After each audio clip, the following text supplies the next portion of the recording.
Hey, big fucking dreamers. So pumped to be here with you today. This is a bit more of a personal episode, just a personal update.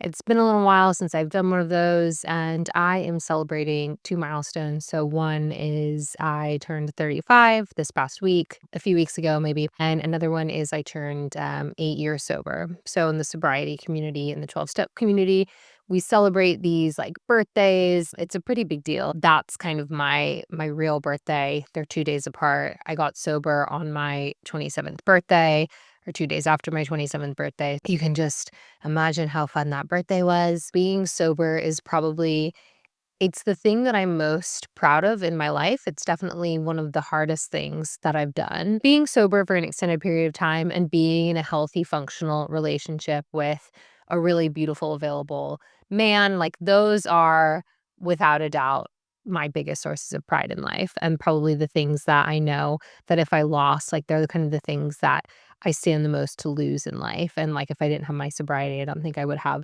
so many other things. I've just been doing like a bit of reflecting and I'm going to take you through kind of some personal wins and losses for the year of what I've seen. This is more of a reflection episode. Then I'm going to talk about how I got an exorcism.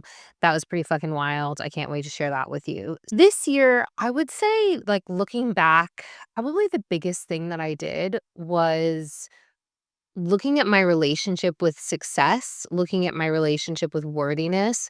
Also, I'm not sure if my podcast editor is gonna be able to edit out my dog snoring. So, I don't know if you guys on YouTube watching, all 5 of you, but my poor dog, he's in a little cone. In Australia, we call it he's gone through the wars. He's had, like, a bunch of stomach stuff happening, but he's good. He's on the mend. Apollo, he's with us today. He's a fighter. He's going strong. This year, it has been a real journey of like understanding my ambition with success. This came about because launching a business is difficult. It's very hard. I don't know if I make it look easy, probably not, but the perception that you could have of what someone does on social media and how well someone's doing. And I was just talking to an entrepreneur girlfriend about this the other night of like people are like, "Oh my god, you're doing so good. You're killing it." And it's because especially if you're active on social media, there's just a perception of how things can seem versus like what's going on in, what's going on in your mind and all the internal work. And even through the past 8 years, like I've had to go through trauma therapy, like I've resolved PTSD, but kind of another big hurdle was starting my business and dealing with not necessarily like it being super successful immediately. My version of success, like I truly thought that I would have $1 million business year one. Just kind of not really knowing anything. Like I vastly underestimated the amount of skills I would need to develop, like how to market myself, the grit, the determination, also just how to be okay with looking like a fucking idiot on the internet. Like that was a huge thing I had to overcome, a huge fear and hurdle. And I just kind of always kept showing up. I really wanted to look at what is my relationship with success. And I coach so many people on their whole identity being, tied to their work performance. And that's a huge sector of my coaching. But then I looked at myself and I was like, have I even fully resolved this? Because I didn't feel good about myself when I thought my business wasn't going well. And that was something that was kind of hard for me to admit because I did have imposter syndrome on like coaching around this. I did some more work around this like through the 12 steps, working another 12-step program like specifically around success, work, money, like entrepreneurship. And a pretty targeted approach. What's come off the back of that is I had to actually look at what does success mean for me? Because if it was purely monetary, then I could probably go back to enterprise sales, be making more money at like LinkedIn or Google or Salesforce or whatever, and not kind of have to do this climb that I feel like I'm doing right now, building a brand, building a podcast, like stress testing what's working, what's not. I kind of came to the conclusion about a few things. Like, number one, and I was talking to a client in a coaching session about this morning, is look, I have a really thirsty brain. Like, I like to be challenged, but I also like have a learning addiction. There's like two sides of this where it's like I like to be challenged, but I also can like really over index on learning and kind of like think that, okay, I always need to like improve myself, like do more, be better. One of my like a sponsor kind of called me out on it, being like, you actually don't need to take any more courses. Like, you don't need to improve yourself anymore. Like, you're okay as you are. And that's been a huge thing of maybe I don't need to improve myself all the time. I don't always need to be pushing so hard. And that to me is extremely foreign because I've done that, I've sold software. That's where my skill sets are. I've managed people in sales as well and like leading a team at LinkedIn. And it was kind of like I enjoyed management a lot, but then there was a lot of like bureaucratic bullshit that I just didn't really enjoy.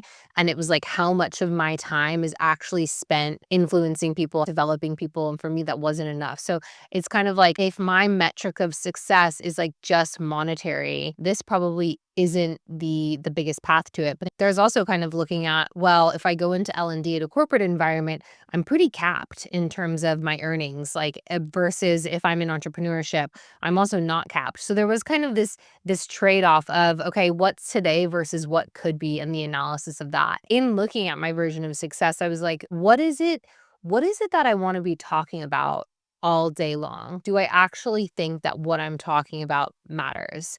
And some people, especially for those that work in the tech environment, which a lot of people do listening to this podcast, like you may absolutely love sales. You may absolutely love, helping customers succeed. But I was kind of like, I don't really care.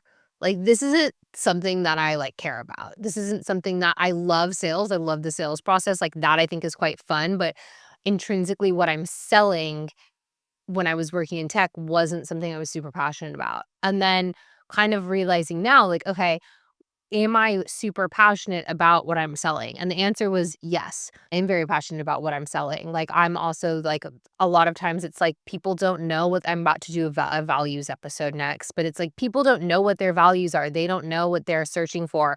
They're just kind of going on to the next thing and on to the next thing.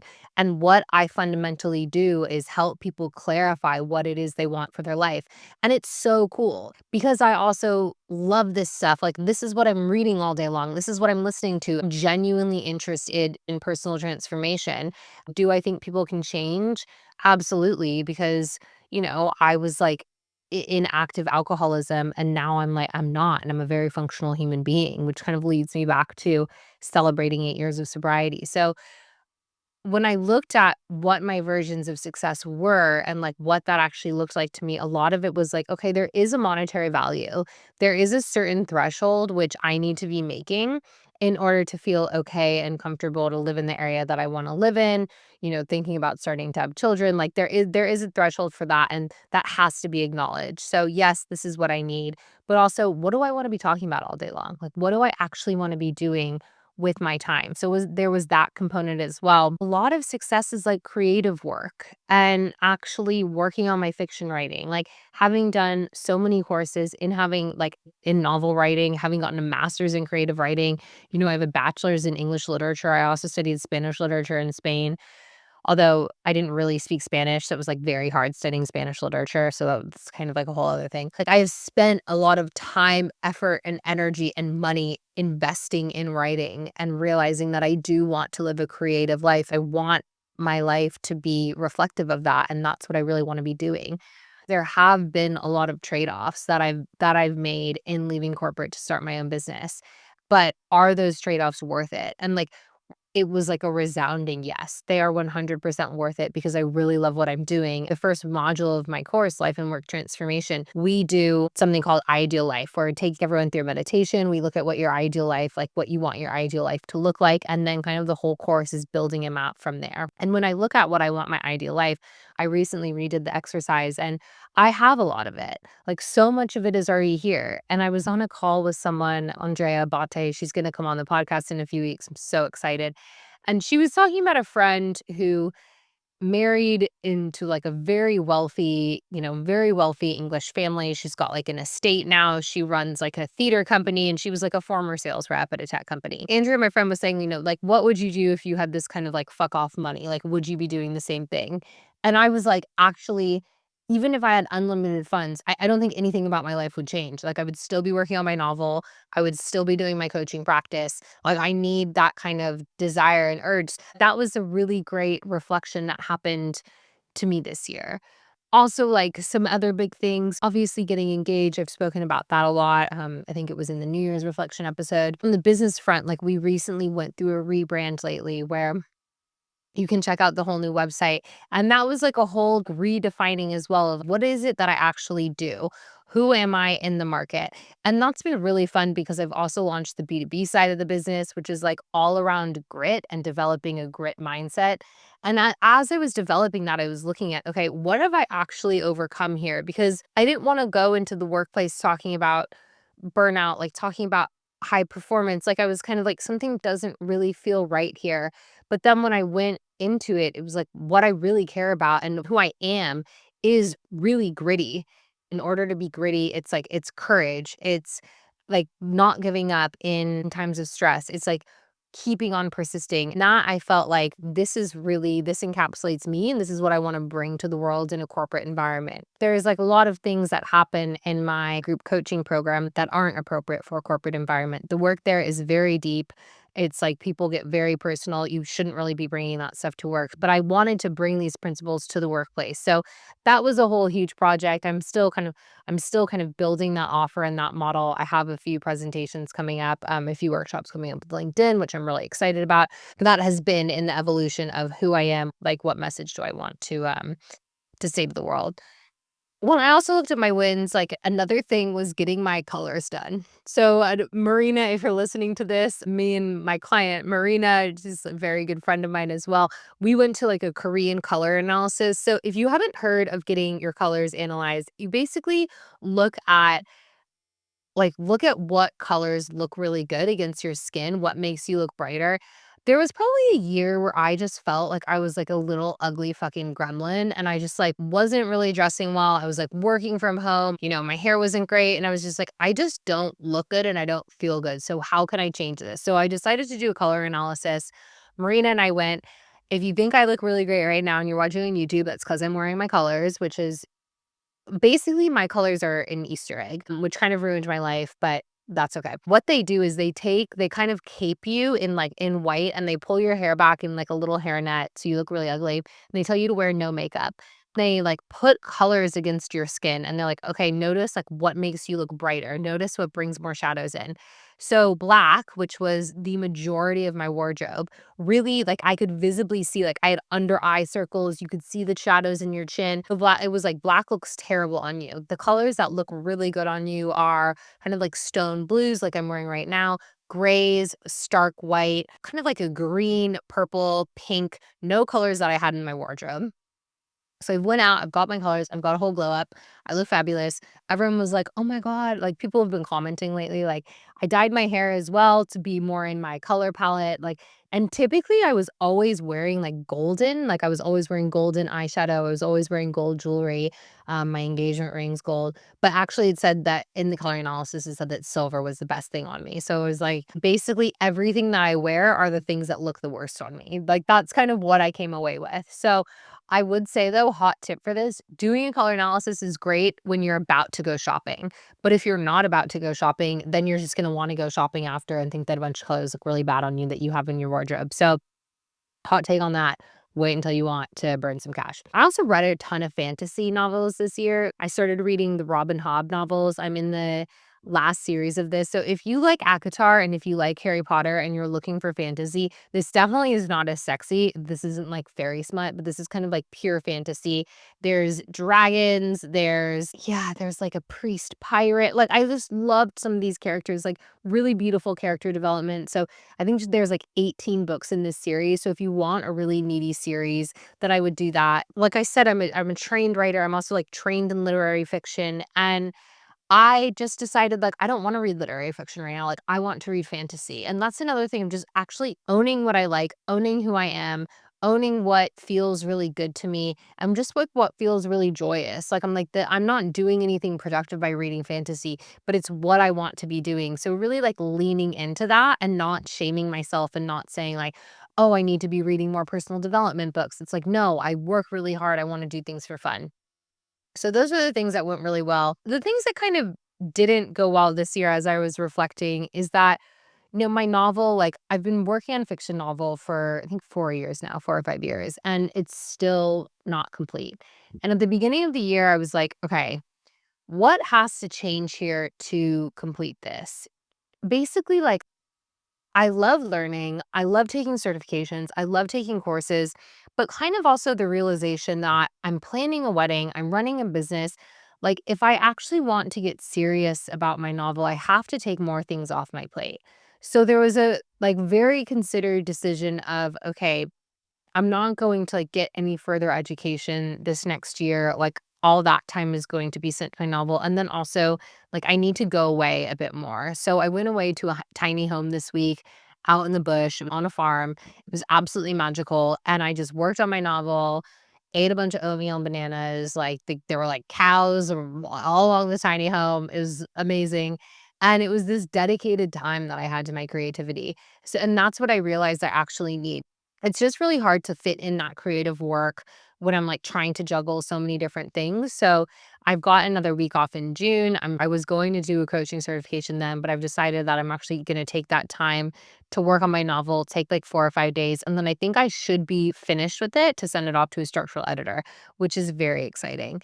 So, kind of in the vein of things that didn't go well, which leads me to the exorcism. I have had a lot of chronic injuries over the past few years. And it's like there's something kind of wrong where I get injuries, they don't really seem to go away. I don't know why. And I've decided to, like, start looking into this and, going to see a doctor. But then I also really wanted to go see a somatic practitioner as well, because I was kind of like, I stopped talk therapy a few months ago, and there's something going on in my body. Like, I really believe that there's something tied emotionally here because I've been getting scans, I've been getting x-rays, I've, like, gotten all the MRIs, and every test keeps coming up. And even, like, the physios are like, there's nothing really wrong, but somehow in certain places of my body, I'm in chronic pain. I'm going to see a rheumatologist who works with autoimmune to see if there's anything underlying. But then I also wanted to do some work more on the, like, emotional side because I was like, I feel like there's some, like, pain stored in my body. So I went to this somatic practitioner, and if anyone's in Sydney and they want this guy's details, send me a DM. I'll send you his details. And I had an exorcism. Like, it was the wildest experience. At one point, I felt like my eyes twitching. There were, like, colors, like, seeing, like, my face was contorting. And I felt like a demon baby leave my body. Like, it was just the craziest experience, and, like, after he, like, opened all the windows and I was like, "Oh my god, did you see it? Like, is it gone?" And then he was like, "Yes, it's gone." I was like, "That was crazy." But I felt like there was something stored in my body that actually just left it. And I would say, like, on the woo-woo scale, I'm not that woo-woo. I have faith in a higher power. Like, I am quite a spiritual person because that's what 12-step recovery is based on, but I'm not, like, out here, I've got tarot cards, but, like, I'm not, like, out here with my tarot cards and my sage, like, talking to spirits, like, all that. So I would say I'm not kind of, I a lot of my teachings, they're research-based, they're grounded in, like, they're grounded in facts, they're grounded in theories, but it was just like nothing I have ever experienced before, and it was so. And then the week after, I felt, like, such a spaciousness in my body, and something came up with a family member of mine where I just needed to set a boundary that I, like, hadn't set, for a while, and I was just like, I felt like I had this energy come with that was like, "Don't fuck with me anymore." Like, I'm not gonna be fucked with by people, whether that's, I don't know, whoever comes into my life, but this is just behavior that I'm not tolerating in a lot of different ways. So, my exorcism journey was, like, an amazing one. The practitioner was like, "Just so you know, like, it's not this intense every time." I was like, "Oh my god, I just had an exorcism," and he was like, "Okay, stop calling it an exorcism." I think he got freaked out. This wasn't an exorcism, and of course, I've referred, like, every single person to him, and so many of my friends are, like, going to get exorcisms. I kind of feel bad for this guy, but if you want his details, let me know. And I'm kind of like, I'm excited because I'm exploring, I wanted to get into more nervous system work, which I had an episode with Victoria Maurer a few episodes ago, all around self-sabotage, all around the nervous system. And I spoke about, okay, this is kind of I know that this is kind of like the next level of release for me. I've been in talk therapy for, like, I don't know, since I was fucking 2. And I'm like, I've done that, done a lot of coaching. Like now I really want to get into my body. And also things are showing up in my body that I think are a bit abnormal. So maybe there's some things stored in my body if you think of like, the body keeps the score type theory.